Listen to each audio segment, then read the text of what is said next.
2024, in my opinion, was a pretty funny year for new games releases. I mean, we got like 5 Aoni games or something? What?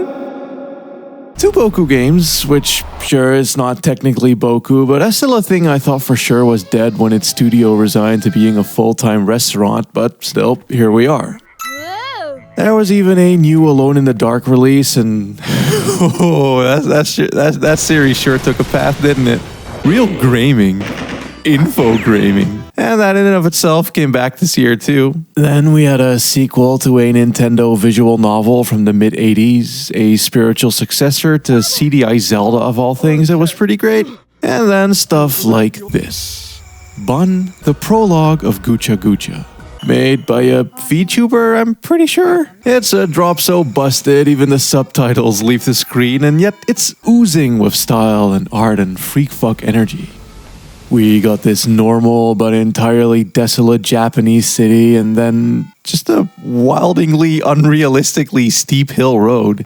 Which is either one of those things you do on accident while map making and leave in there because it's kind of neat, or it's something maybe where the dev grew up in a town that had a road this upward and just imagined it being even starker and crazier for a horror game. It's a fun personalized feeling touch regardless, is what I'm saying.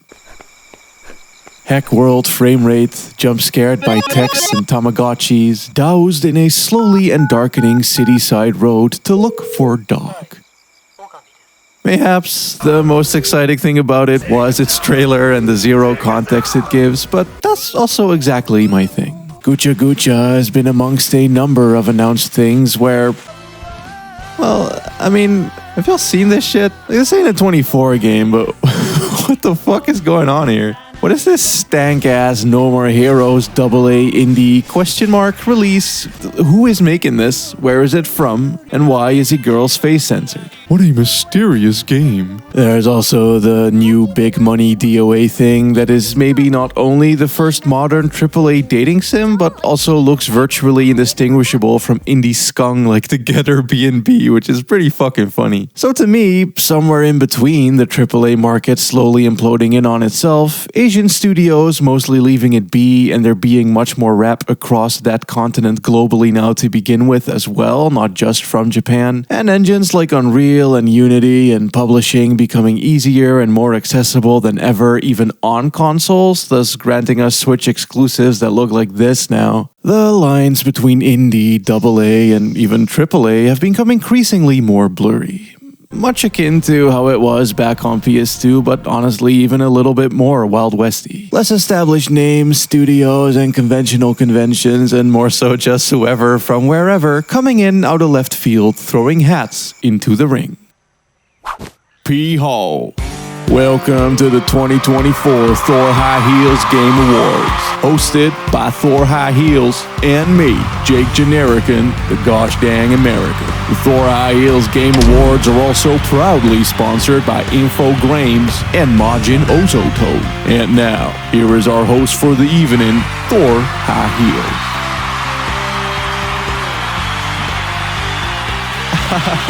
Yes, thank you. Thank you. Woo! Hello. What a year it has been. A year in which I almost went homeless. No, that's not funny.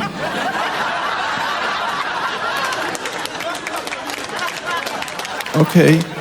I definitely also changed a lot for the better despite that though. And woo! Video games! The first thing I would like to bring attention to is how 2024 was a rather unique year for horror games in particular. That's right, y'all. And therefore, the first battle of the evening, it's not a battle, will be for the most glorious and prestigious title of the most mysterious horror game of 2024. But First, a word from the actual IRL sponsor, which is Lost in Cult, who you may very well already know, being that I wrote and made music for them before for their works The Horror Mansion and The Console Chronicles respectively. See, what they largely do is publish really cool books on video games, be that more historic things like their excellent release on Grasshopper Manufacture, or more SAE stuff like Jacob Keller's book, which is really cool, or books that cover larger topics in games with pieces by various creators, like the Titular Mansions one, which had writing by me, as well as tons of my friends, moots and peers like Mara and Eurothug, or even hecking Toby Fox. And books ain't all they do, as now they've reached out to me to help promote an actual tabletop game and a book that Lost in Cult made in collaboration with Cook and Becker and the legendary game studio Crystal Dynamics. These are The Legacy of Kain, the Book of Nosgoth, aka The Book, and The Legacy of Kain, Scourge of the Seraphon, aka the tabletop game. Officially licensed, real, and everything. Brought to you by the studio behind beautiful books like Outer Wilds Design Works, Sable Design Works, A Handheld History, and more. This Legacy of Kain game and book are now totally available to support and pre-order at this very moment on the crowdfunding platform BackerKit until the campaign closes on February 28th. I'm super hyped to showcase this, and I'm very, very thankful that they're willing to work with me again. Shout out Lost in Cult, and go check out that Legacy of Kain campaign, why don't you? As it's all super high quality, they put tons of care into what they do to really get you something cool. And now, back to the video. I mean, GUCHA was so scary, it made me concerned for my PC's well-being, being that it was expelling hot air like hell while sounding like a goddamn jet engine, and I have a fucking RTX something or other up in this bitch. It's a good PC. In a similar vein, we also have mouthwashing, doing cool meta crashy things, but on purpose, which had a really fun 3DS gamey look to it as well, and Curly is my friend. There was a new Silent Hill game too, with this amazing fucking flower woman monster design, really giving to me the type of wild shit you'd see back in the days of Haunting Ground, Clock Tower 3, and Rule of Rose. It's also made by Hexadrive, and that fact is adorable to me, as they're like the unsung superstar heroes of my channel. For instance, Hexadrive is the true team behind The Third Birthday, an equally curious horror game. The 3DS version of MGS3, which is secretly the best version, and they also did that cool little mean green RE7 side story featuring a fungal fisting Chris Redfield. They're a bona fide shadow company if there ever was one, having also done assisting work on anything from Final Fantasy 15 to Wonderful 101, thus keeping the curio side of the Japanese AAA-ish games industry curiously chugging along behind the scenes. If this shit wasn't PS2 horror enough though, the heads behind Siren spearheaded some sloppy toppy slitherhead shit, aka the game everyone is telling me is 100% Thorcore, though if I'm honest, I'm legit not that particularly huge on how it looks, nor am I that fond of the Sirens to begin with, Blood Curse aside, although I'm glad that it exists regardless, and I'll probably get to it at some point. More so, my speed right now is Angel at Dusk, a gender gore, horrorcore, gore boob shoot 'em up that I'd really ideally love to talk about more in-depthly due to how every single word, UI element, collectible, projectable, enemy, boss, title card, menu, level, and note of the OST is on all fucking cylinders in regards to being incredible, unique, and just the coolest, edgiest thing ever. But I don't think 90% of what's in there is suitable for YouTube monetization, so nah, it's not something I want to move on to as a thing I brought up ages ago in my Liminal Spaces video, near the end, about how while making that video, several games directly inspired by the at the time timely trend were in development, like Exit 8, and while I'm not certain if AKAI Onna was as directly inspired by Liminal Spaces as that was, goddamn, it sure as shit would have fit.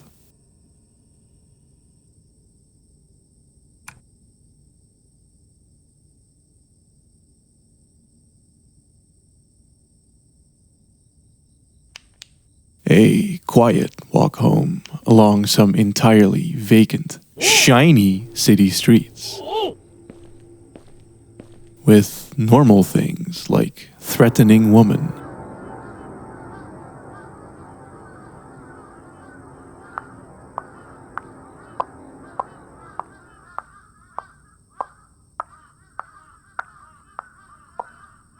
baby doll on the television set outside, and man phasing through apartment door.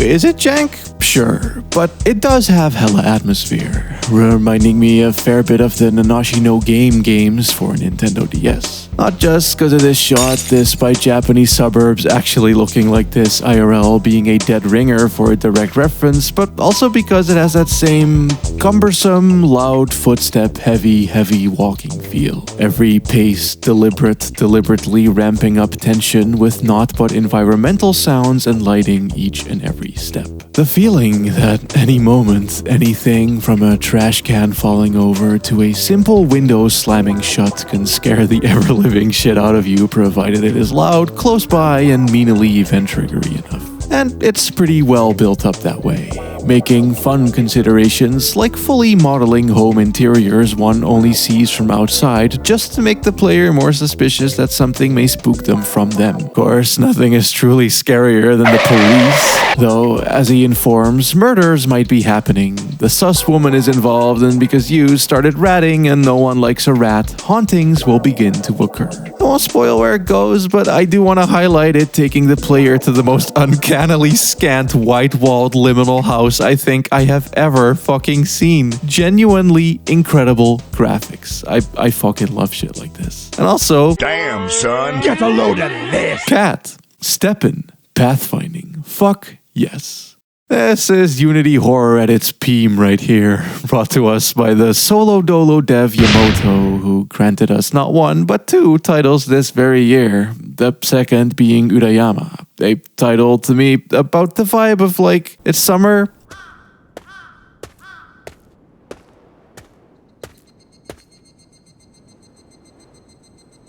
but it's night. It's hot as fuck, the windows are open and you have the fluorescent kitchen lighting on.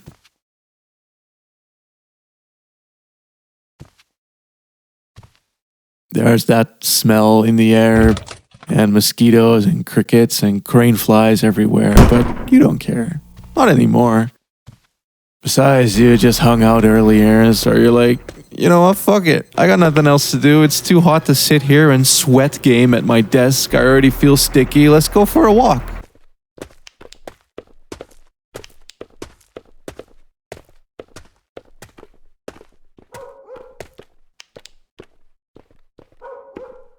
Knock about a swing set. Listen to the ambiance of barking dogs, distant TVs, and humming electronics. While making the biggest mistake of one's life as curiosity gets the better of you. There's a story here I won't spoil, but it captures what I described so very well. This perfect bottling of a vibe of life. I mean, it has so much more setup than most other Steam horror games have, for example.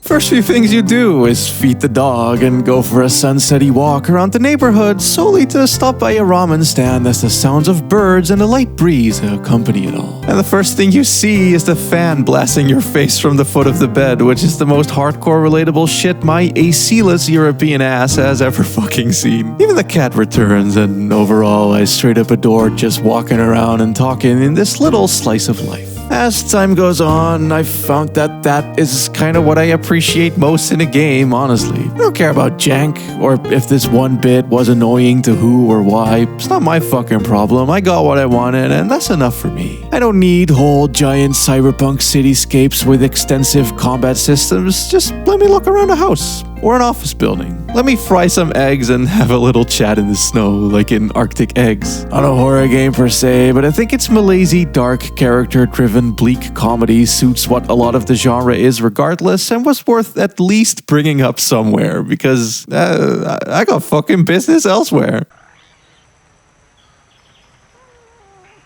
Welcome, one and all, to the Infogrames booth. Infogrames, of course, are well known for their Dragon Ball Z releases, and so here to present them, we have an all-star cast of Dragon Ball personnel. let me just...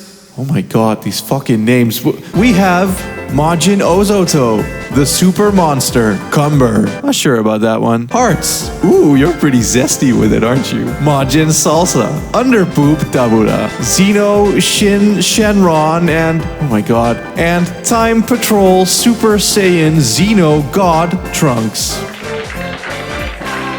Yes. Hi, welcome. They are here to present to us, live from the Infogrames website circa 2002, a very real Dragon Ball Z E-card. I don't know what an E-card is, but here it be. Oh, this just in. Breaking news. Infogrames has acquired Surgeon Simulator. Here we can see the deal being cut live on the showroom floor. This is truly a grand moment for Grames and Graming in general. One step for Grames, one giant leap for Grames kind. Alone in the Dark was released for PlayStation 5, Windows, and Xbox Series XS on March 20th, 2024. Upon release, the game received mixed reviews from critics and failed to meet the sales expectations of THQ Nordic's parent company, Embracer Group, which led to the closure of Pieces Interactive in June 2024. See, this is what fucking happens when shit stops being Grames. The gay armadillo would have had Alone in the Dark's back in the hands of its rightful owner. But instead, we got these cretins at Embracer fumbling the bag as always. And as that quote said too, it dropped and truly no one gave a fuck. Or even you. I sure as shit didn't. And I'm me. I have shooters everywhere scoping out weird shit and sending it to me, but none of my friends cared. No one added me on socials being like, wow, Thor, this is such a Thorcore game, like how they did for Slitherhead. Truly, no one cared. And that I do find interesting. Dare I say it, mysterious even, because why didn't anyone care? What are we even doing? For all I know, I'm the first human being to actually play this, uncovering this curious artifact.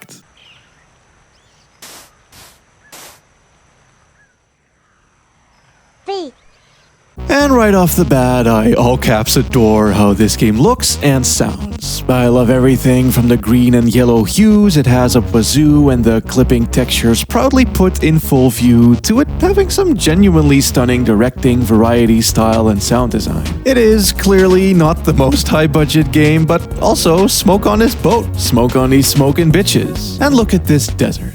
It legit has that pre-rendered backgroundian compositioning about it. The big tree, the library windows, the blowout lens flares room, and the way the moonlight at night seeps in from windows enhances the dramatique. Like, peep this bathroom, dog. The random shitbox that has nothing in it, and yet it's fucking beautiful. Huge fan of these curtains too, as I don't think I've ever seen a fabric look this fine and fabric-y really in any game before, genuinely. Gaze upon this green carpet, stairs, and door frames, and the soft rustic ambers of the lights and the details behind one with the wet patch on ceiling, sporadic drops dripping on down, and the defo not lighting engine based and instead just some transparent animated texture trickery looking god rays, giving ways to the equally artificial, damn near painted, picturesque trees outside. Like if you really try to angle up on him, you can see that it's just an enclosed room of tree textures propped up outside view, much akin to the Ring Terror's realm. One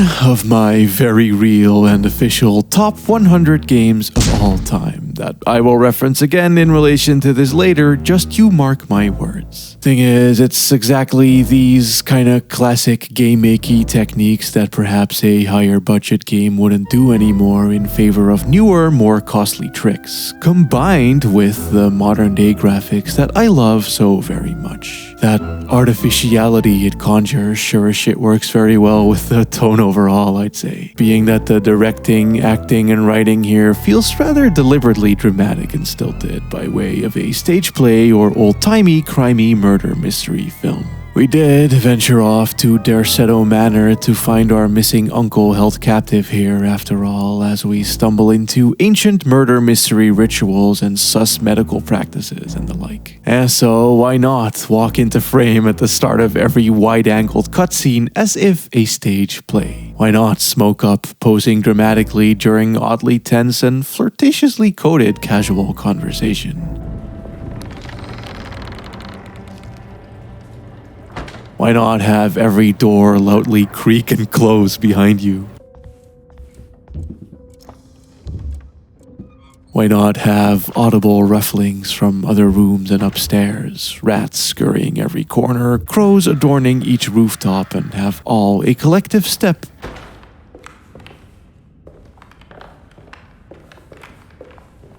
Be accompanied by the winds outside, the creaking of trees, and the woodest Buddhist paces known to man.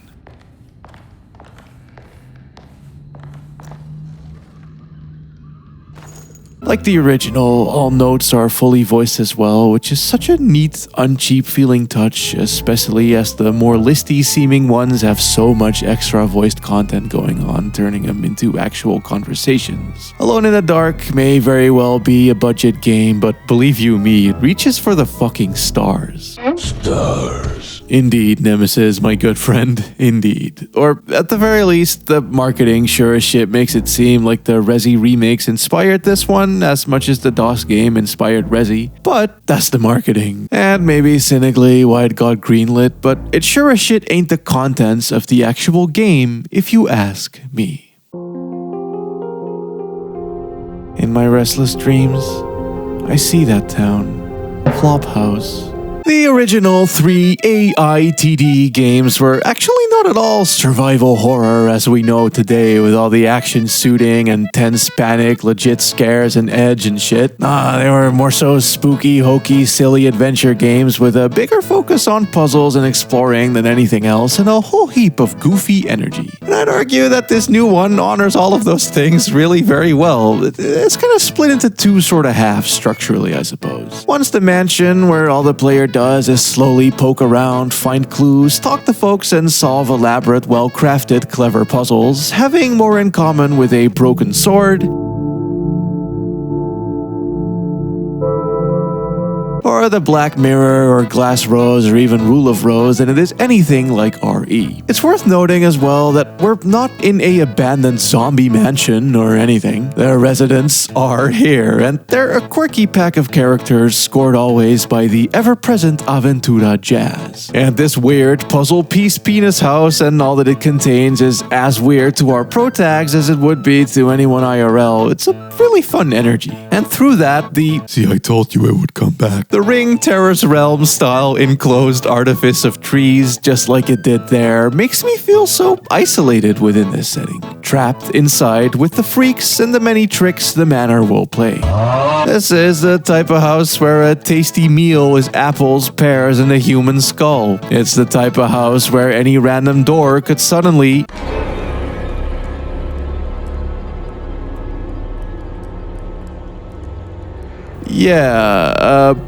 See, we're doing Silent Hill Otherworld shit, only instead of gore worlds or hard binary dungeon area structure, you get transported any which way at any which time to what I consider the game's second half.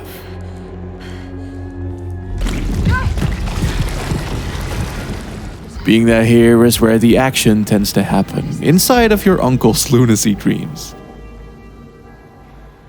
While said action is very modern-day Resident Evil-ian, I do think it still stands proud and tall as its own thing just as much. For a start, the OG hits you with anything from pirates and cowboys to fucking... murder clown cum. And so I do think it befits that here we go to Egyptian tombs and swampy boats or goddamn World War I trenches. Plus, moreover, these types of set pieces do tend to come with their own gimmicks too. Finding my way through a snowstorm was fun, for example, and the boat has run amok and needs to be repowered. Like, the puzzleness still stands front and center for the most part, and the shooting stays pretty rare, is what I'm saying. But also, narratively, I love how much these can fuck with you. Some people will end up being in there with you, others won't. Some people will know what's going on, others don't. Others are there and can't see you, others can.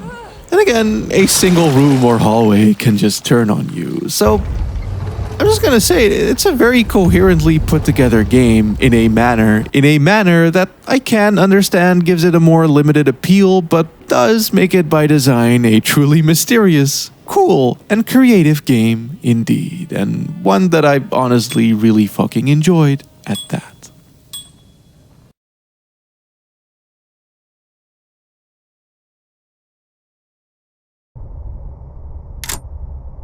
The original Aoni is actually a really very important game to me. That's because prior to it, I had played RE4 on PS2 and Deadly Silence on DS, but aside from being into fucked up edgy shit, I was not at all into horror. But then, as I'm not afraid to admit, I watched PewDiePie's at the time brand new LP of Aoni, and it kind of rocked my world. It sent me down a whole rabbit hole of a shit tons of games and creators, most of whom since outed as sex pests and racist, which was just great. And falling in love with the now cozy coated blanket that is horror video games. Haunting Ground, Corpse Party, Slender, FNAF, Penumbra, Cryostasis, Ib, Afraid of Monsters, The Crooked Man. I saw it all and watched it all and was a big part of leading me to starting a YouTube channel of my very own, which all began with a yandere dev-looking purple guy running around a mansion of default RPG Maker tile sets, scaring the shit out of some loud Swedish millennial doing the trademark millennial silly voices and faces, as was the style at the time. As big as that moment was, though, and as admittedly unforgettable as a design as the monster itself had, it is not, say, a media property that I would have pegged as having some sort of huge multimedia merch power to rival that of a Disney property a full 2 decades post its original release. And yet, Aoni PC case, Aoni claw machines, Aoni patchy slots, Aoni fighting game, several Aoni movies, Aoni bowling, Aoni soup, straight from the Aoni gachapon, and of course, Aoni villain. The year of 2024 shall henceforth be labeled the year of Aoni, because on top of all of that, we also got several new games. Hell, another one just got announced for this year, but there was the titular fighter. They remade the original, gave it a baller title screen, and brightened that bitch up a tad, which, while a very subtle touch, I actually don't like. I mean, here the mansion looks like it's stormy outside, but here it's just a normal sunny day. It's fucked up, but hey, I struggled to get the OG going and made it play nice with OBS on Windows 10 for a few hours, so for that reason alone, it being on Steam is probably a good thing. And finally, there's the brand new 3D release called Aoni Absolute Fair. Fuck spaces, I guess.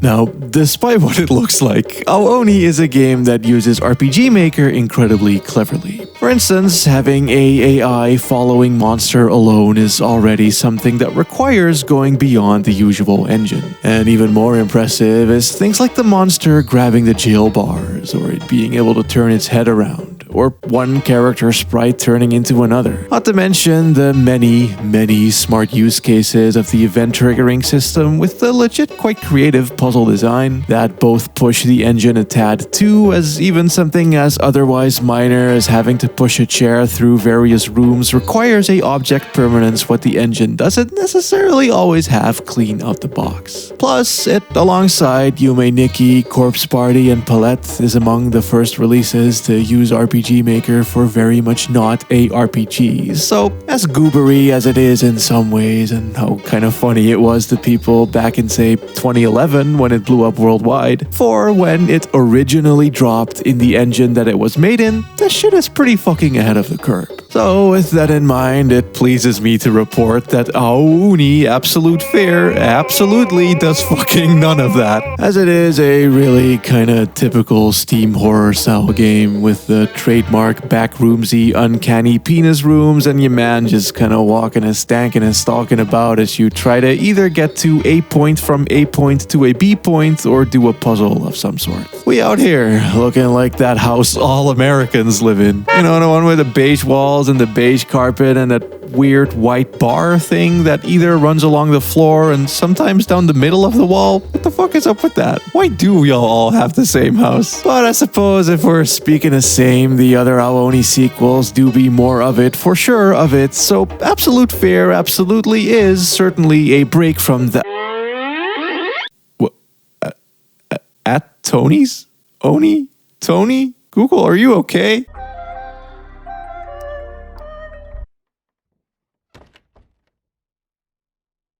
Oh, I fucking love this hallway. If Alone in the Dark didn't make it clear, I love green, but I love green specifically, especially in this context. The context of walls or ornate carpets. It's childhood memories of places core for me. Hey, Tony, why don't you give me the Aoni? Hey, shut the fuck up. Don't you fucking talk to me that way. That's fucking disrespectful. Hey, bada bing. Oh, man. I like how freaky this one looks, though. Like, the setting is so surreal and ungrounded in anything regular. It's a house, it's an office, it's a series of hallways and bedrooms and safes. You're not in any one real quantifiable place. Expanding upon the event trigger core of the XP release by having whole-ass geometry change around you through acquiring items and things appearing and disappearing off view. And it's also one of those games with 3D rotatable items, which I will never not adore. Let me goddamn Shenmue that shit. Open drawers. You know how it is. And how it was that I was actually pretty scared playing this one at first. The mood and vibe, and again, the setting is really sicko freaky intense. And then I saw the motherfucker, and then I heard the little dumpy little MIDI psycho string stabs, and yeah, that instantly disarmed the whole game for me. Me though, I love horror, but I don't actually like being scared. I like the cozy blanket of atmosphere of previous mentions, so not actually being frightened at all works for me, for as far as I'm concerned. Besides, this is basically more of a puzzle game than anything, with the titular Oni pathfinding his way around, similar to something like Amnesia, though nowhere near as annoying or frustrating as I often find those types of games. Being that this dude is pretty fucking slow and stupid, and it's very easy to just juke his bitch ass and park up in a locker or whatever. He's very casual with it. Sadly, where I really liked the puzzle heaviness of Alone in the Dark, I really did not vibe with these, as it's not only rather repetitive hunting for keys or keypad codes in this cool but ultimately very samey environment, they are also very numbers, and I have dyscalculia, and I can't read, and I have time blindness, and I have other problems internalizing shit. So, yeah, it's not uncreative, I suppose. I like the idea of searching for phones in cubicle heck based on directional sound, but then the clue you unlock from that is just another unreadable clock for a code for another safe, which I had done like 5 times by that point. At that point, I was spending more time spamming screenshots of clocks at my friends to make them tell me what the fuck I'm supposed to extrapolate from this, cause man, I don't know. If you like puzzle games and riddles and numbers, this may very well be the release for you, but I need to be sold on things like that a little more to get into it. Alone in the D style. The absolute fear that I didn't find scary was a smidge too dry for my liking, sadly. Woke up to a new Fuwadi. In a phone like Yo Gotti. It's demon time, we perped up, yeah. Already flowing in a paper cup. Woke up to a new Fuwadi. In a phone like Yo Gotti. It's demon time, we perped up, yeah. Already flowing in a paper cup.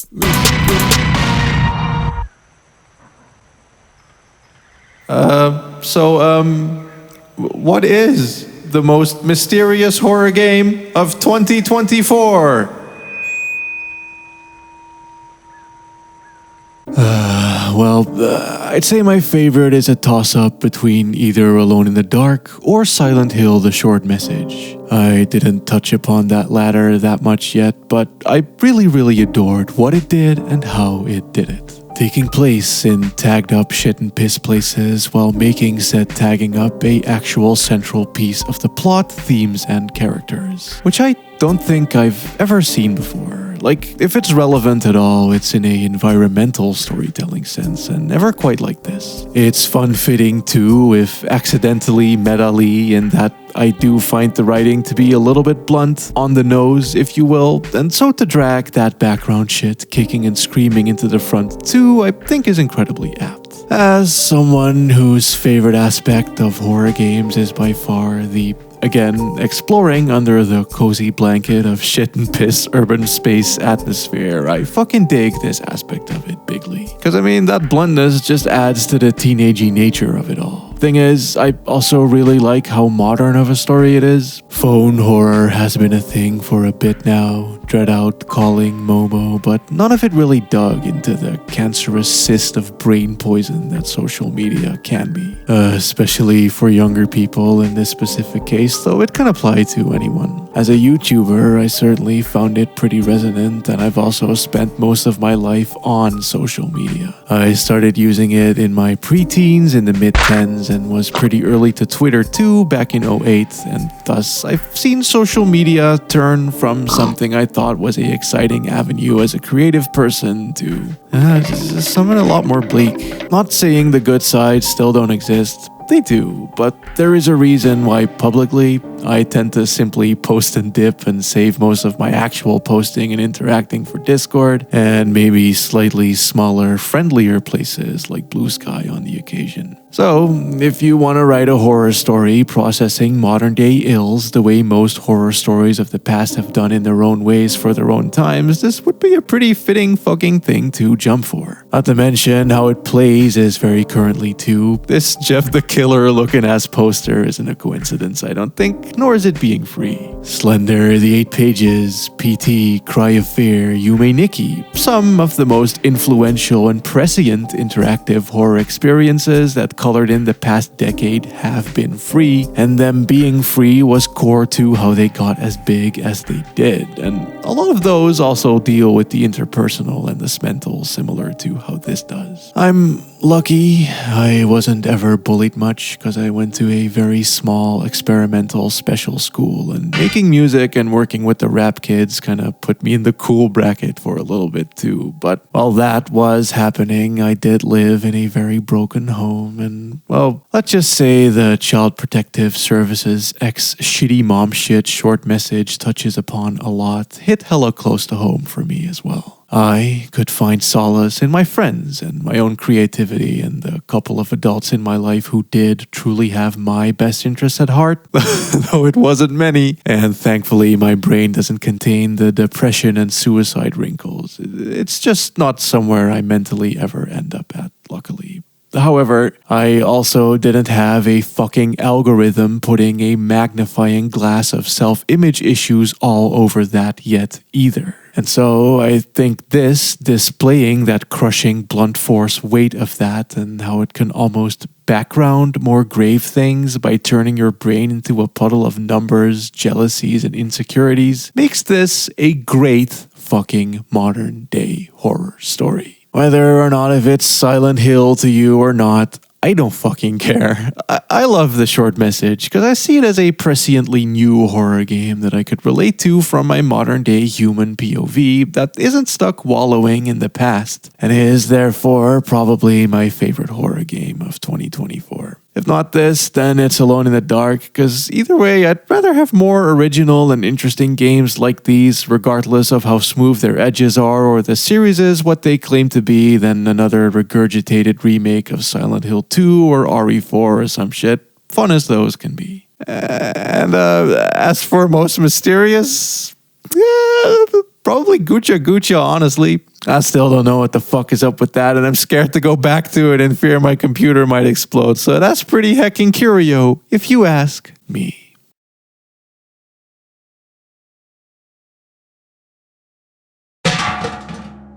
What the fuck is this? Oh my god. Holy goddamn. Wow. I have never not in my life seen anything look like this before. The lights, the bloom, the contrast, the deep shadows, the gaping, unending abyss from below. This reminds me of the Christmas stages from Balan Wonderworld, and that is high praise coming from me. Not unfitting either, as it is a 3D Scrimblow type game. A collectathon, as old people call it. A platformer, as the ancient tomes might make mention of. A genre that was outside of the limelight for a bit until one of them won the actual fucking Game of the Year last year. And it wasn't even this one. Could have been this one. Sure, Astro Child, aka RoboSack, has Gex in it and Rayman, but The Worries of Santa Clauses has like weird sort of porn game 3D bitches in it, and that has to stand for something. And as jank as it be, it doesn't even control half bad. The fact that I can make these precarious barrel jumps reliably, I'd say is a testament to that. Anyway, the goal is to collect bells and touch trees to put treasures under them. Touch enough trees and on to the next level you go. Slays as checkpoints and cops as ops, though dying doesn't eat your collecting progress luckily, and otherwise you just explore. As we got some hecka open and explorative levels here, and that intentional cheesing seeing the out of bounds, but nah, we just left it in that way, similar to Rouge's levels in Sonic 06 type shit, which I like, or like, again, Balan Wonderworld. If you can see it, you can go there, and boy howdy, have a peek at what we're seeing.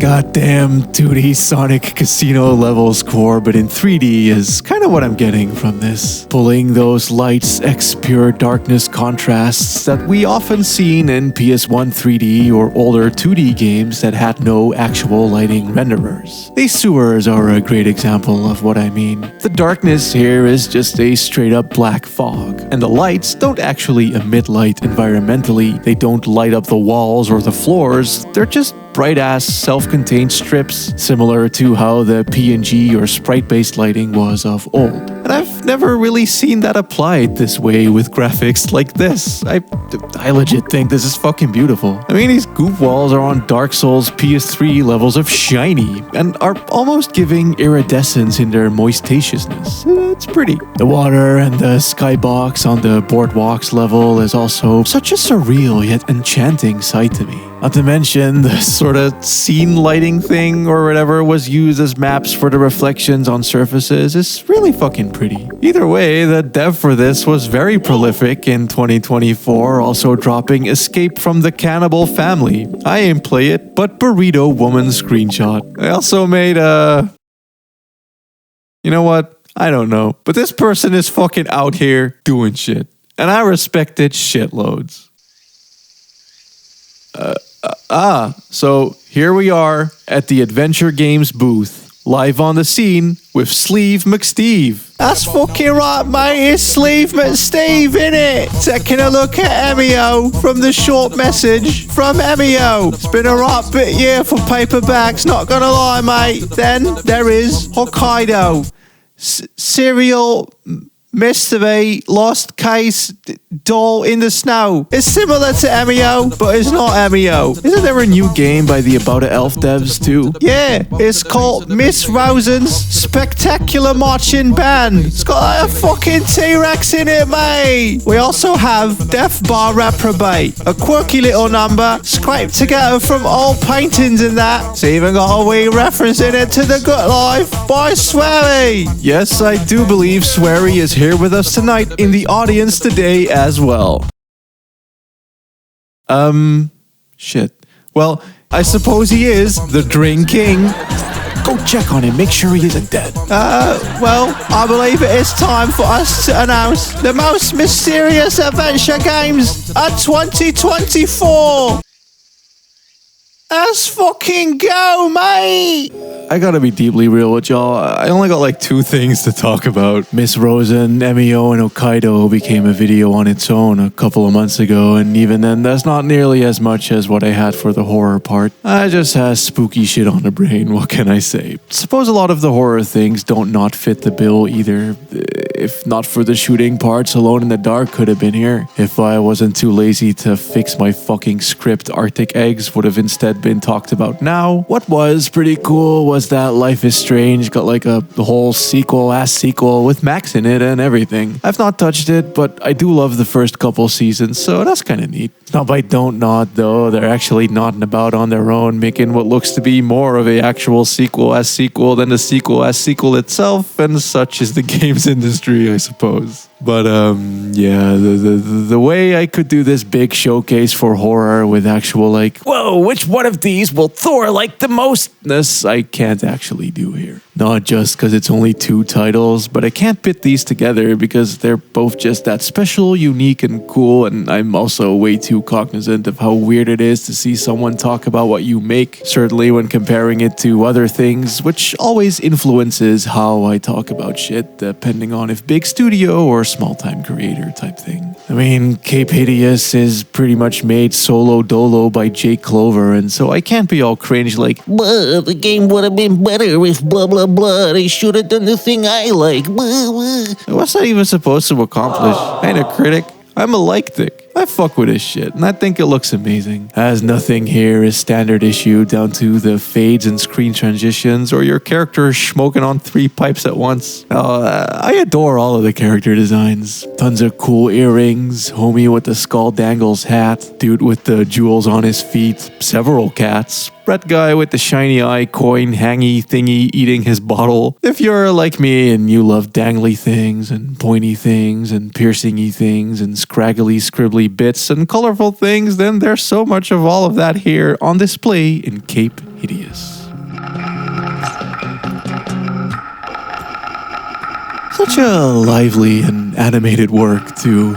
Deep audio stuff is all fucking incredible, from how the music dynamically and cinematically fades or changes to how the environments come to life in a audibly satisfying hustle and bustle,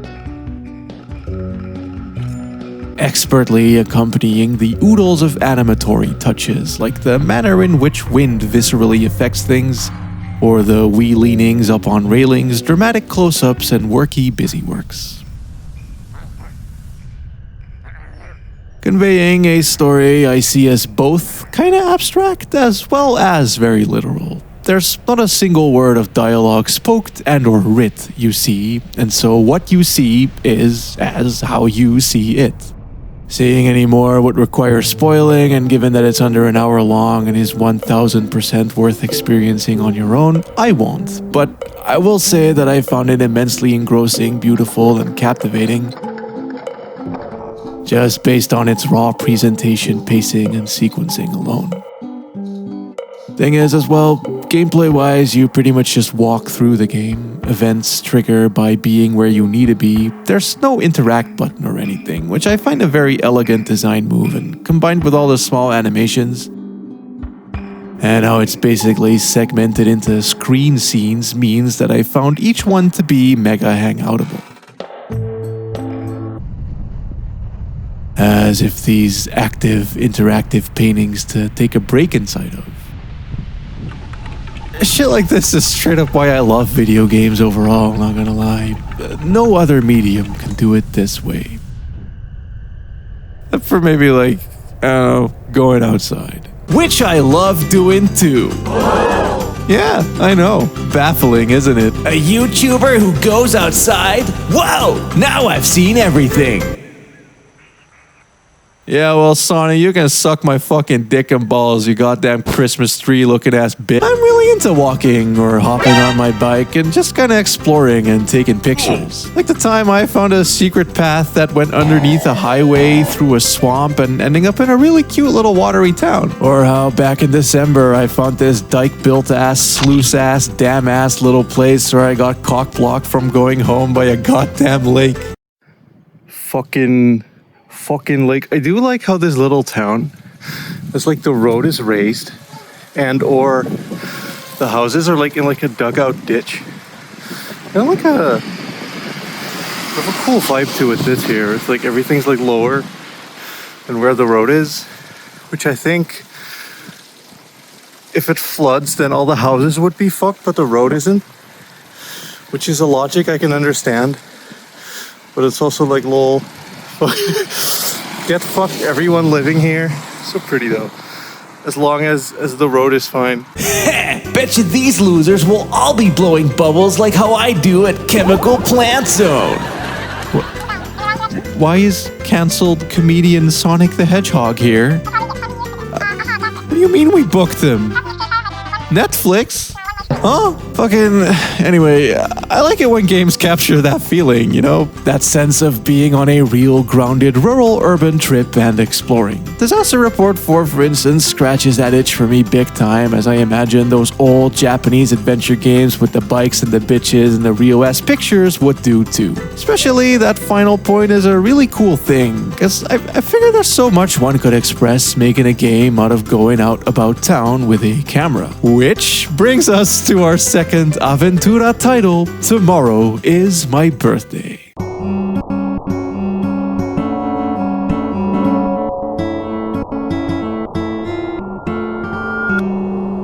On the dry, it's a point and click where moving is done with WASD or arrows and the objective is to engage with things in the scene screen, pick dialogue options and find out where to be to move on to the next screen. Slowly unfolding a narrative through this, one of running away and being young and being human and being together. And having done and experienced some fucked up shit. It deals with some pretty heavy stuff and defo lingered with me in a potently emotionally resonant way for a few days post-playing. However, it didn't necessarily feel all that heavy to me in the moment of its moments in a way I find really fun and interesting too. What I mean is, it's a very teen-feeling game far as I'm concerned. And like, I used to be that shithead scene kid with the monster energy hanging out by the train tracks and by the water and in abandoned buildings or below highways and shit. Like, I get it. I'd be skipping school or escaping child jail or it'd be summer vacay and things would be fun-ish, but life was definitely also fucked behind the scenes, rotting beneath the grass. I mentioned the Child Protective Services shit, aka the titular child jail, very briefly during the short messages part, and that's because, well, my teenage years were technically full of horrible events. But I was also too busy looking cool and being stupid to always fully, crushingly care, you know? Especially during summer when outside with friends just hanging out. Deep thoughts would come up,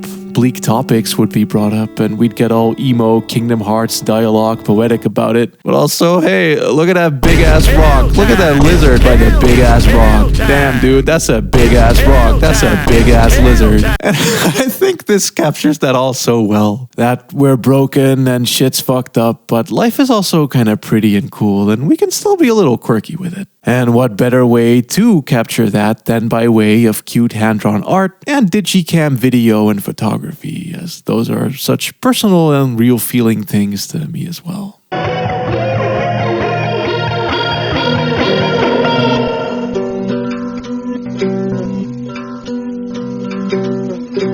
Also, shout out this soundtrack, by the way, being all glitchy. As if these pretty, sunny, upbeat melodies are trying to express themselves, but they're too broken to do so. It's really fitting, for real. So yeah, great game. I like it. Technically dropped a year too early, but its Steam release was in 2024, so fuck it, it counts. Lately, it has been happening many times. It's also worth noting on my end is that while working on my own game for the past few years, very, very, very, very slowly, and seeing this at some point during inspired me to also include my own 2D hand-drawn characters and photos on in there alongside the 3D things. Mixed multimedia type shit. I was already taking heavy inspo from IRL places I love and sort of fantasticizing them, but I think in a few cases opting for the real thing, or even ostensibly Danganronpa mapping characters onto them instead of only 3D NPCs will be the way to go as well, and I have Tomorrow is My Birthday to thank for that inspo. Sure, shit's gonna make shit a lot easier to make.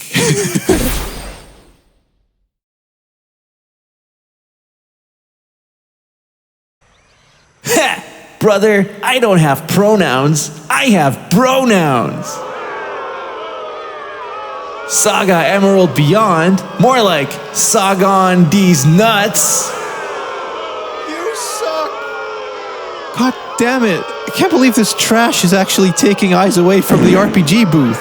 Such a great showing this year too. Dang straight, Thor. They got Fantasio, Reminiscing, and that one thing by the Dangan Ron Paul people, aka the 3 games Thor can't tell apart. Yeah, I mean, they do look cool though. Yakuza 8 is here too. I fucking loved that one, man. Few misgivings I may have had about its pacing regarding the story don't take away from how great my minute-to-minute was and how fondly I remember it now. There is also the woke, sinful, political agenda-driven Dragon Age. Right. Scald is neat.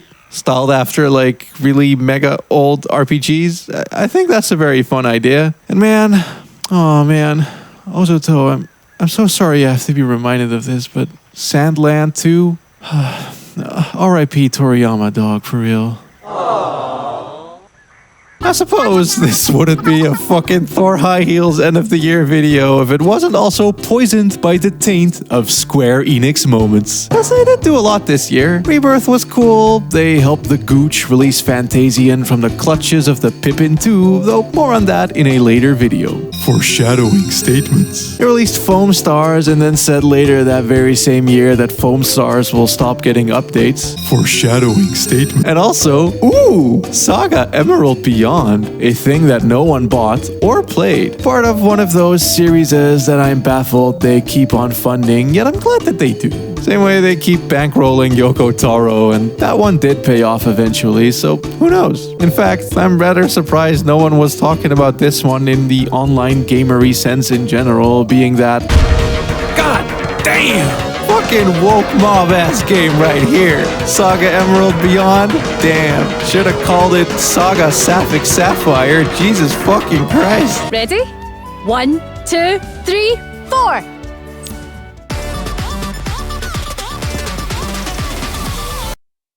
Woo! All cylinders. 100% baby. Square Enix moments. Let's go! So, what is SaGa Emerald Beyond?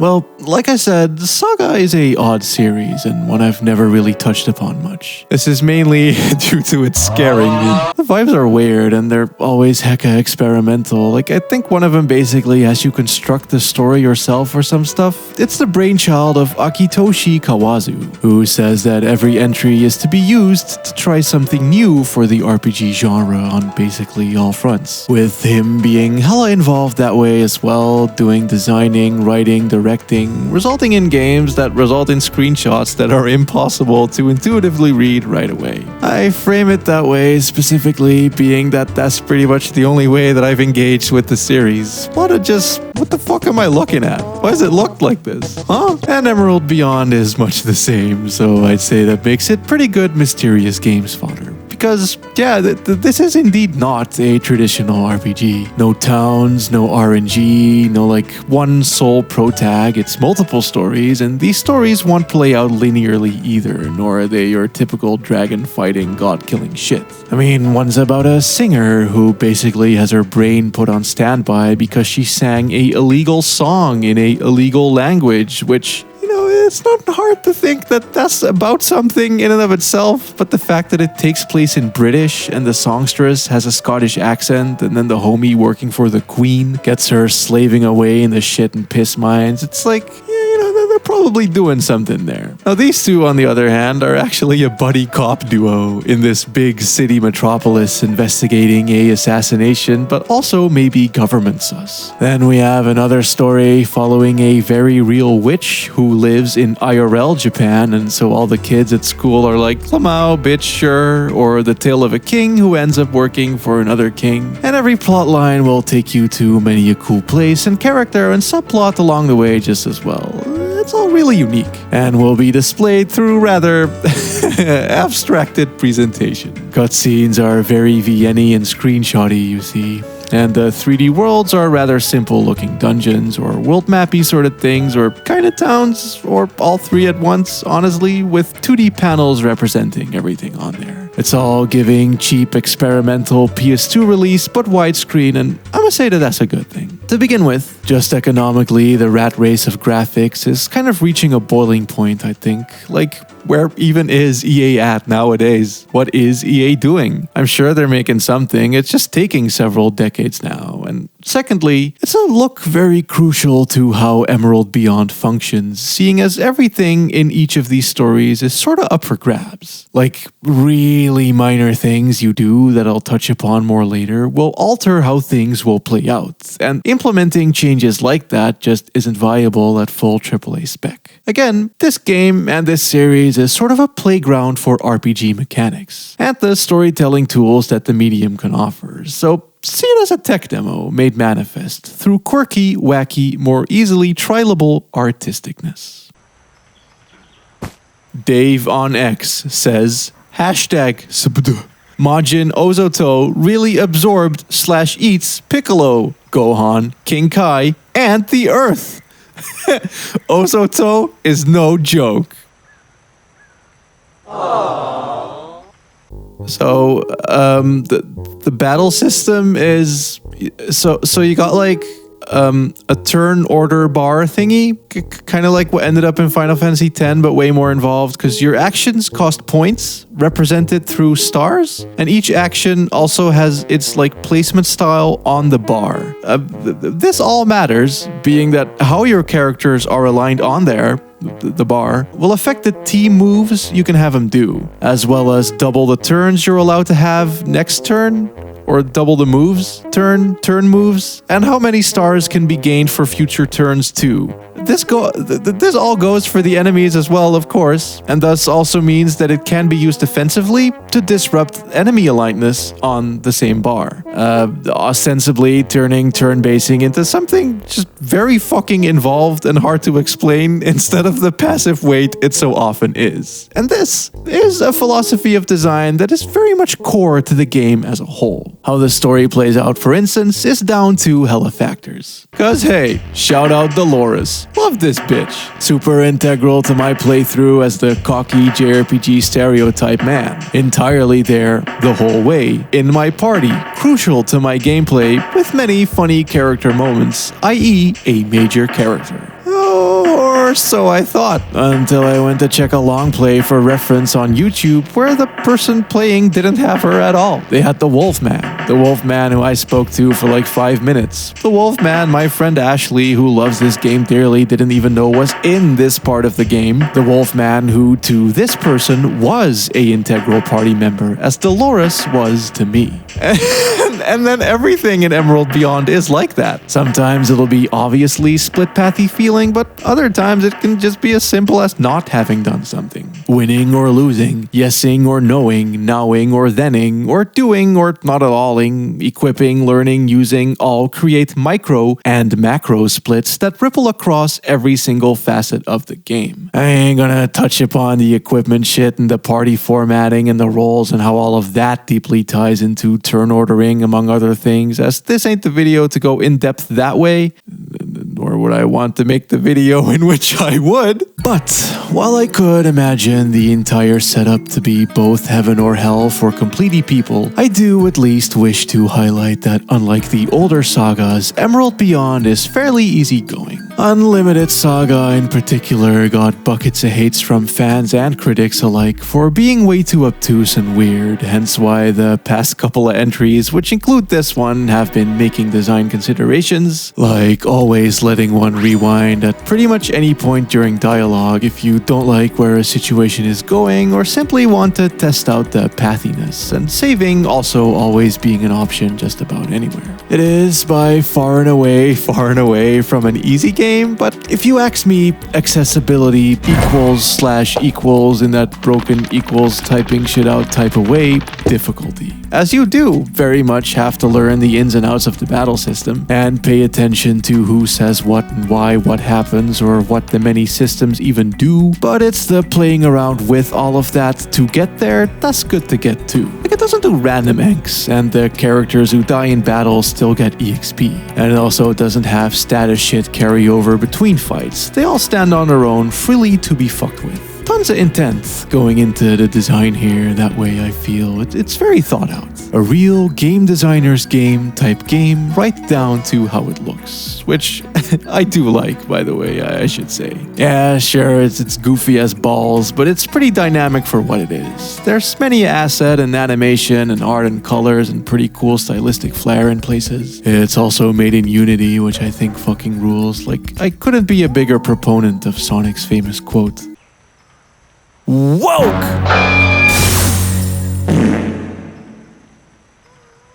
Woo!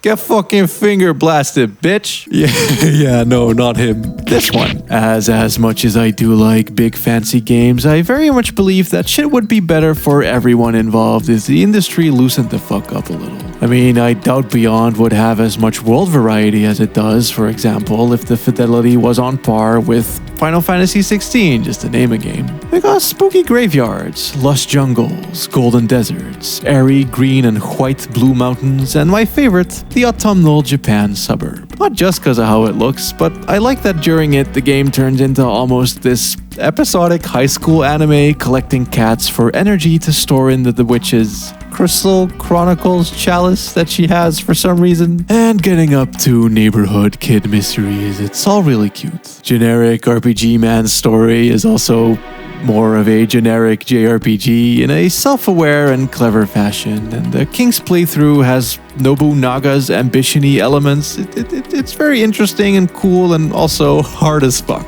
Yeah, all in all, I do understand why Emerald Beyond is such a limited appeal type deal. Even for me, I'd have rather had more traditional structures and environments and cutscenes, and also as immensely deep as it is, it can be a smidge repetitive in its cheapness as well. It do be very much just fighting and talking, though I think it's hella cool that it exists, as it is a RPG unlike any other. And it is now that we, the ThorHighHeels Game Awards team, would like to address a more serious matter. Indeed, it has been 16 years since the evil, sinful, and woke, well, I don't know about woke, Sony has held our dear friend Boku hostage. Yeah, last time we saw him was on the PSP, but ever since then he's been missing. However, Ozoto and Cumber, using their data hacking technology, have unearthed footage of the boy Boku held in IP captivity. That's why we need y'all to pray for Boku. Pray for his freedom. May he rise once again. For what it's worth, while all of that is true, it is certainly nice to see the studio who created him, Millennium Kitchen, being back on the scene after having resigned for all of the 2010s to, well, being an actual kitchen, a restaurant. Returning to James with Chin-chan in 2022, and now gracing us with 2 new releases. A sequel to Chin-chan in a brand new original take, combining the Boku no Natsuyasumi formula with that of Breath of the Wildian openness. That formula I should probably explain a little bit too. Lesser YouTubers would likely jump for Animal Crossing comparisons, because sure, you do have a fishing and a bug catching, but these are also very structured games with stories and shit. Like, you ostensibly spend the pre-calculated finite days of summer vacay away with the family. Each day may have a event, a set of possibilities, scripted things set for characters to do whether you're there to see them or not, all set within a small, slowly Resident Evil style unlocking location. Sometimes through puzzle-esque intervention like you clearing out a beehive yourself, or other times simply just through the passage of time. And like I said, it's not infinity days. There is a story and a structure where one day, say, your cousin might be all like, hey, let's go check out this one thing, which then could take up all afternoon, leaving you with only the evening to free roam. Doing the menials like collecting gubbins, minigames, or just chatting, seeing who has what to say today before eventually your uncle dad'll tell you it's dinner and or bedtime. However, the next day there could very well be no such events, leaving one to simply fill it in as one sees fit. Or maybe there is an event, but it's right place, right time. Basically, TLDR, it's free, but it's structured. Much like how probably your real life likely was at that age during summer just as well. Sure as shit wasn't unlike how I felt last summer, Jesus Christ. I may have made my gay little trips to the beach, but if you were there to see the manhunt and cube vids, you'll know that I almost damn near went homeless in summer of 2024, which really put quite a damper on the whole thing, believe it or not.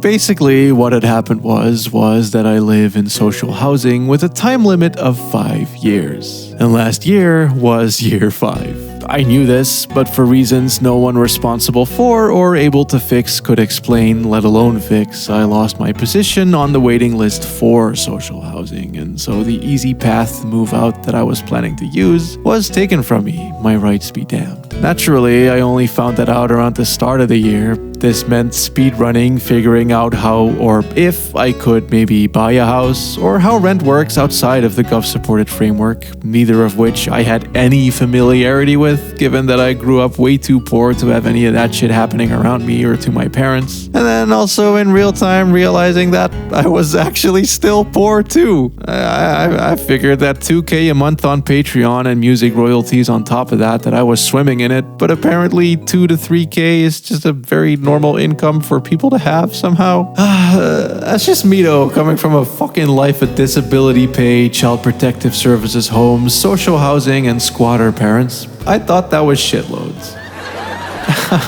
Yeah, I know. Now, luckily, my contract was graciously extended to summer 2026, i.e. when all of that will happen again if I don't do something this year. I'm currently figuring out merch. I also got the hookup through Eurothug, shout out Eurothug, to start doing sponsorships this year, which I felt really mixed about, but I do just have to monetize a little bit better, I think, as to not actually lose it all a year and a half from now. Also gonna try to make more longer videos as well, like this one, because that just seems to be what does best for me, though I wouldn't do it exclusively. And for what it's worth, I stopped doing long vids in 2023 due to my workflow in 2022 being unhealthy, and that's no longer the case anymore. I used to just go full hermit mode for weeks, editing non-stop, for instance, to get shit like mysterious 3D fighters out, and that's just not how I live anymore. Because I like going outside now. I feel so much better about myself, so much more confident and comfortable despite it all. And that's in large parts because,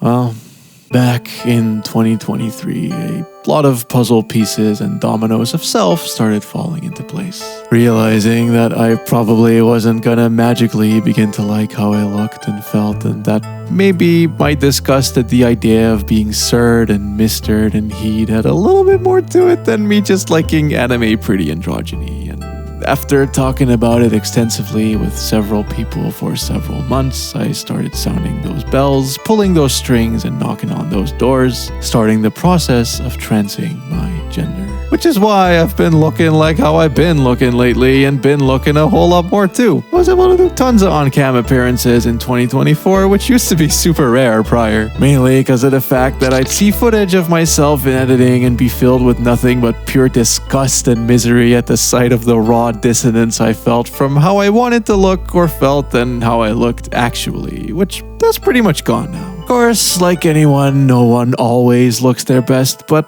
how I look at it is the fact that I can look as best as I can at my best is something that I should take as a huge, huge dub. My best is what I put forward, it's how I express myself, and it's where I like to be, and so the fact that I can be there now, where in the before times this was threatening to feel impossible, is so goddamn great.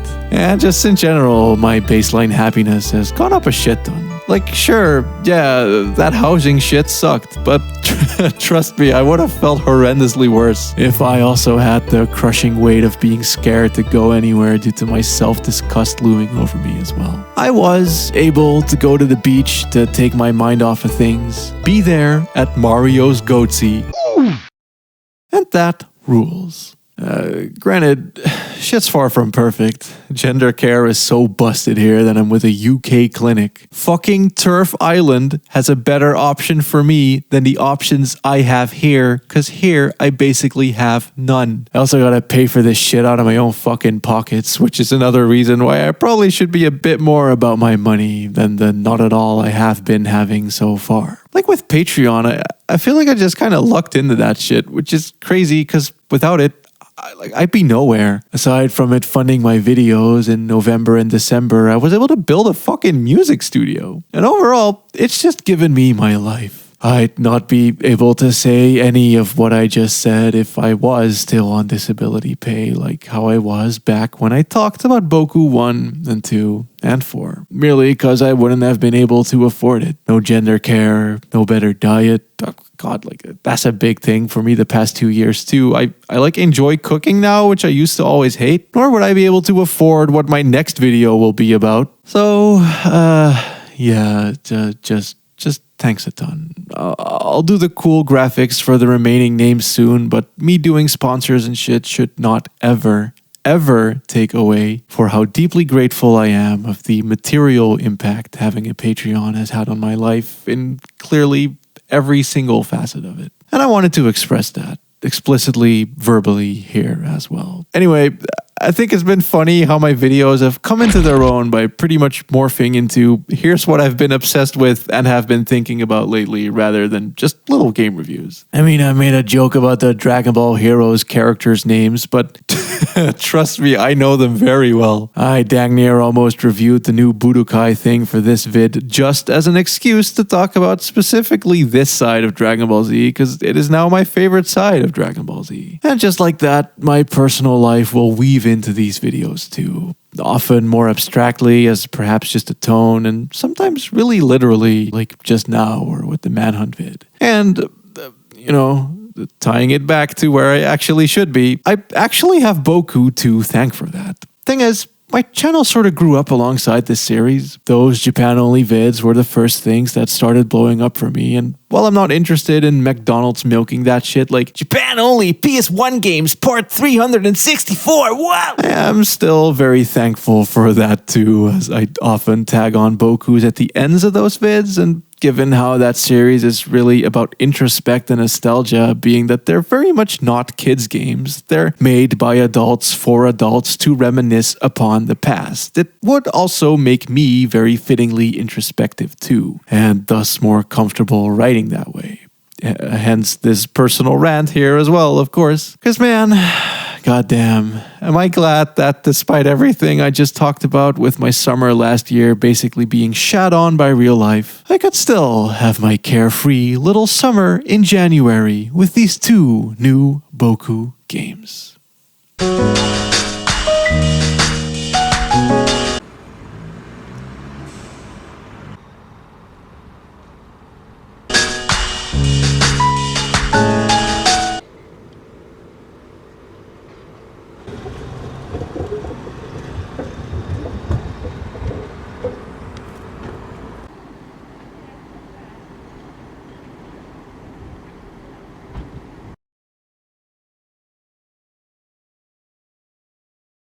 Anyway, game reviews, I guess. 2 at once, even. Because I find how these 2 style on the groundwork laid by Natsuyasumi in their own, but also similar ways to be super fucking fascinating. Both have it in common that they made it more gamey, for lack of a better term. More meat on those bones, more purpose to those exploits. But Shin does it through linear, tying things down in quests and story. And Natsumon does it by opening shit the fuck up with breathless exploration.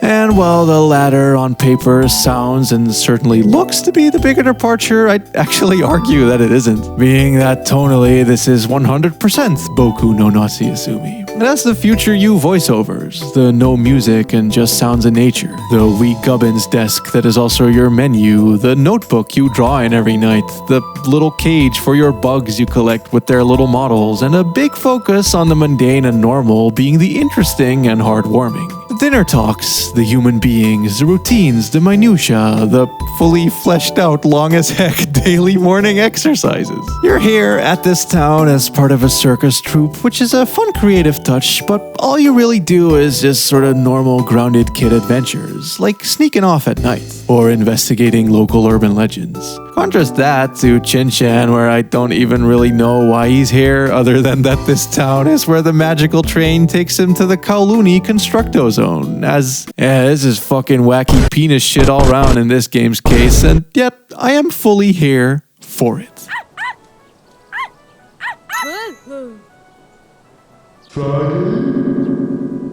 I mean, yeah, it has the traditional backgrounds, but with cool added panoramic effects and a lot more movement and animation to them too, and the funny town reminds me of Machinarium and other PC adventure games, but that do also be key, as that's honestly really what this is. It doesn't have the set amount of days a Boku normally has, as this is adventure game fetch quests central. Hella items to find, and people to bring them to craft items or make more items, to sell items, to buy items, to raise minecarts for side quests, to main quests, to fetch quests. The first Shin Boku from a couple years ago already kinda tried this. Didn't do it super well, like integration wise. I thought the UI was annoyingly obnoxious and the farming got repetitive and there wasn't really much to spend the money on other than food. They gave you a fucking survival bar for some reason. That bar is luckily gone and actually everything flows together very naturally this time. A good example is the first leg of the game, which has this little girl here blocking a path saying you need a password. This password consists out of 3 parts to be gained from 3 other kids, and each kid also blocks their own Wii zone, wanting you to bring them something to both get the pass and the pass through. One wants a fish, the other a bug, and the final one a vegetable, with the gradual unlocking map chunks opening up the avenues to get the stuffs you need. That is basically in microcosm how this game operates, because once you get to Kowloon, you'll have met the bug lady who wants you to collect bugs in favor for money that you can spend at the junk shop to buy parts, to use at the inventor lady to create all manner of tools for all manner of purposes, like say a cool apparatus to attract people to the local restaurant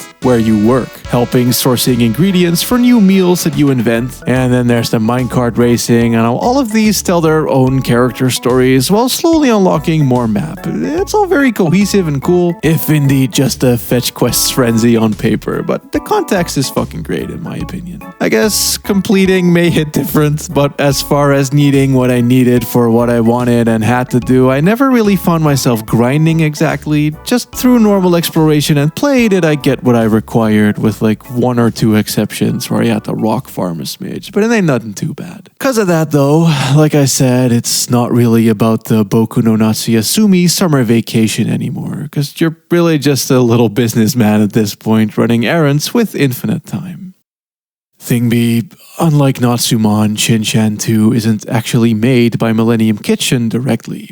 The first was, and I believe they definitely assisted on here, but because of that it does lack its rock-solid soul of really, truly being about the love of rural small towns, the sense of place minutia, and the summer vacation nostalgia that is ever so potently present in Natsumon. This be the type of game where talking to a random old guy nets you a diatribe on local coffee beans. This be the type of game where you will know in detail about the smell of a shoe store. It's a game where you can just hang out, poking at the warm asphalt atop a parking garage as the sun slowly sets. This is so fucking vivid to me, y'all. So real. Like I've done this. I've been here.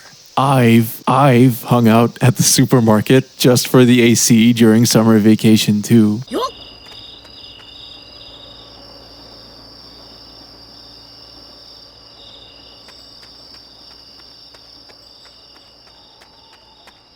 God damn, the sound effects, the lighting, the everything. I'm able to so vividly smell this here summer night. Feel the bugs. The life taking place behind these windows. It's so vivid and real and just... Oh! I love how it looks like a fucking PSP game too. It's perfect. I love how it still has the camera angles for alleyways and interiors. I love that it has fucking tanning tech. I love being in places, soaking in them. I love hangout ability, and Natsumon is literally all about that. And it's also inspired by Breath of the Wild. I'll be real, I was a little bit skeptical of this idea when it got announced because that minutia I just went off about is exactly what I'd feared we'd lose in the face of open ambiguiting, but having played it all the way, I'm honestly of mind that this might be the perfect way to have expanded the Natsuyasumi formula while being able to stick to its core fundamentals, as it's still not hardcore objectives or story-based like Shin. Like in the originals, you fill in your days doing mostly whatever you want and exploring, stumbling into moments, places, and events more so than anything. Just at a much bigger scale now with longer days, and so it's immensely impressive to me that it still maintains all the things, like how the dinner table convos the Shin game kinda leaves behind a bit are actually about what you did that day. That's one thing for the old ones that are much more rigid and event triggery, but for a game this open with so many variables, locales, and characters all running about doing their own Clocktownarian Shenmuian scheduled things as well is fucking impressive. Though, I suppose that's also the thing. It has the finite days of summer vacation, thus letting them ostensibly design each day. All the little romances, the other kids, the people with their passions and businesses, the historic sites and stories behind them playing out around on map are written and planned and directed in ways unique to each day and happen and exist, again, whether you are there to see them and engage or not.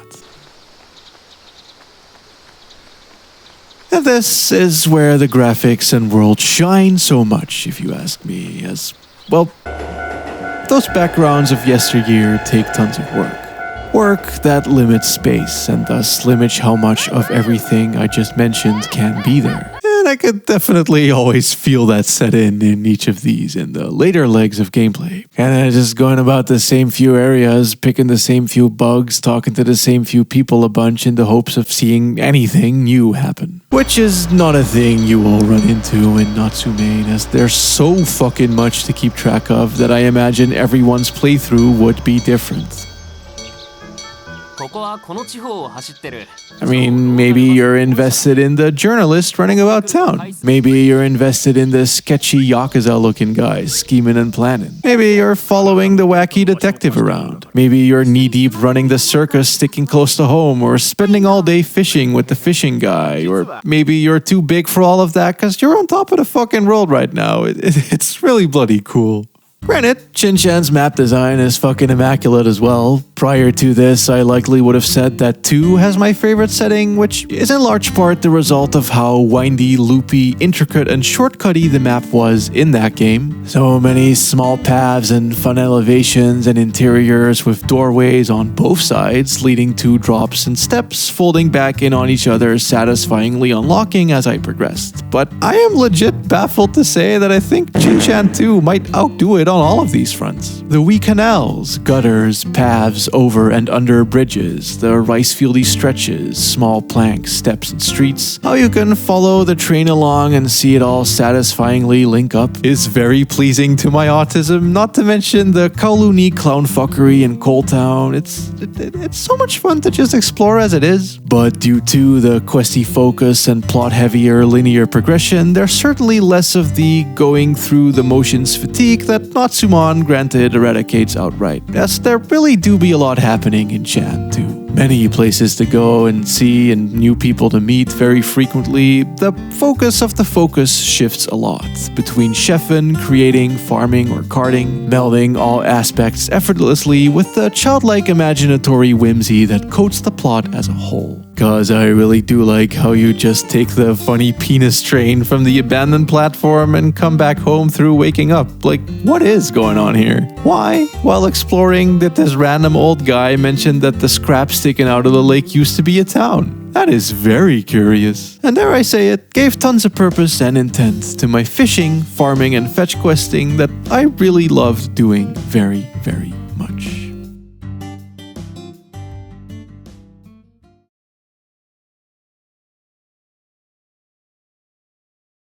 Although, I do still like Natsumon more. That Millennium Kitchen touch is on some special shit for real. Like, despite the backgrounds largely being gone, the focus those can lend a location, the sectioning off and setting places onto their own that they provide, the inherent sense of place the fourth wall giveth, is still here.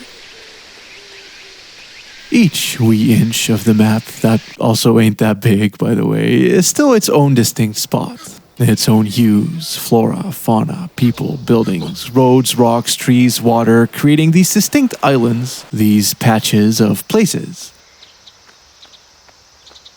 All there for the player to discover in their own time, and that's also exactly what this is, I think.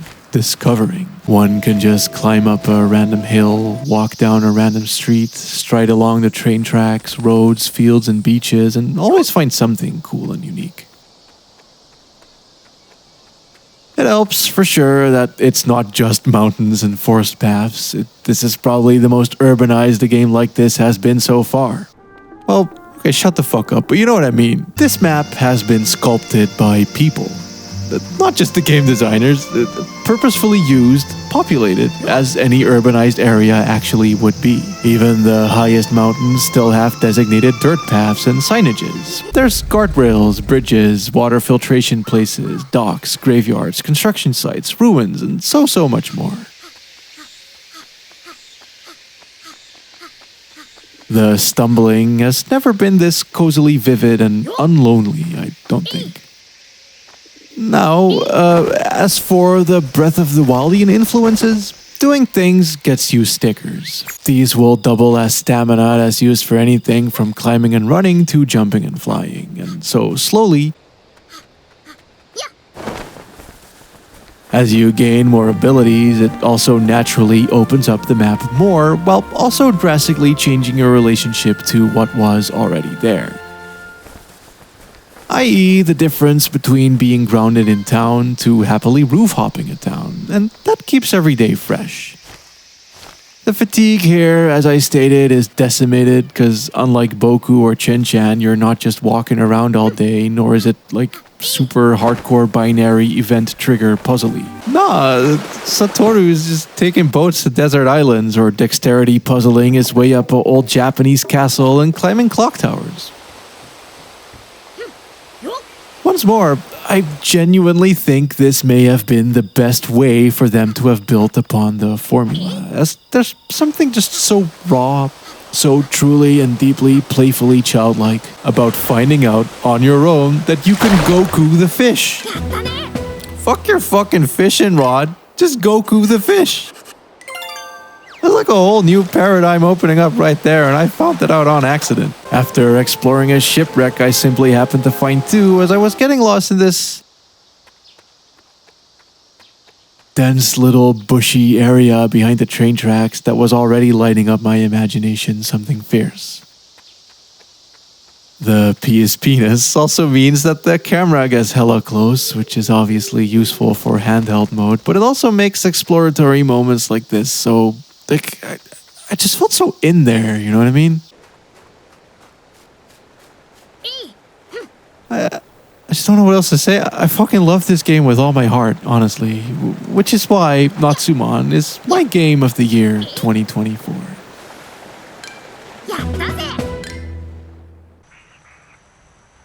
But we're here for the most mysterious awards, not the best. Okay.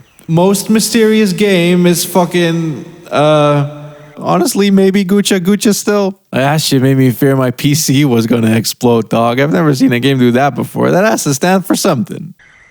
Wow. Ending where we started. That is so cool. Yeah. Like poetry, it rhymes. Anyway, that's the awards. Fuck y'all. Later, bitches. Wait. We're outside. How did you shut down outside?